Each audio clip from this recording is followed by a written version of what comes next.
Tout le monde me disait ah, tu vas accueillir comme ça des gens chez toi. Et moi, je me disais toujours, de toute façon, je ne les connais pas, je ne peux pas imaginer comment ça va se passer, donc n'imaginons pas, on verra bien. Je ne connais pas la culture irakienne, je sais qu'ils sont arabes, chrétiens, c'est important, je crois que ça change beaucoup de choses quand même. Enfin, on l'a constaté, nous, on a un peu plongé, je ne sais pas pourquoi.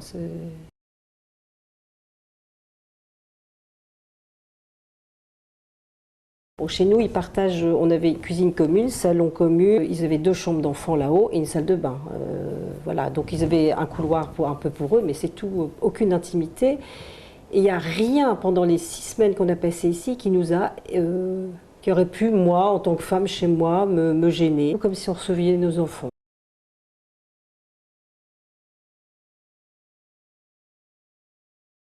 J'aimerais bien emmener Marissa et peut-être Racha, la maman, à la piscine. Bon, ils veulent nous faire plaisir, donc de fil en aiguille, elle me fait dire bah écoute, est-ce que je peux aller à la piscine en short et en t-shirt sans mettre de maillot de bain? Je dis bah oui, si t'as pas envie de te baigner, tu sais pas nager. On apprend que lui, pour lui, c'est impossible que sa femme se déshabille dans une piscine.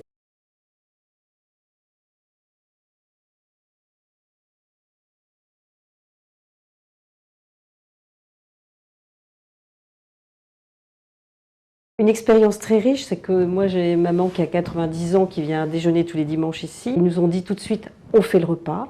Ils nous ont fait un super repas.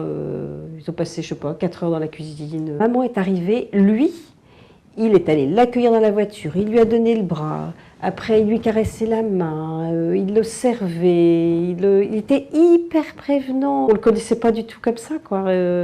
Et vraiment, et chaque fois qu'il va, tous les dimanches, il nous disait ta maman vient manger. La famille, les anciens, on s'est rendu compte ça, c'est vraiment dans la culture, très fort, je pense. Et ils vivent, c'est vraiment des grandes tribus familiales.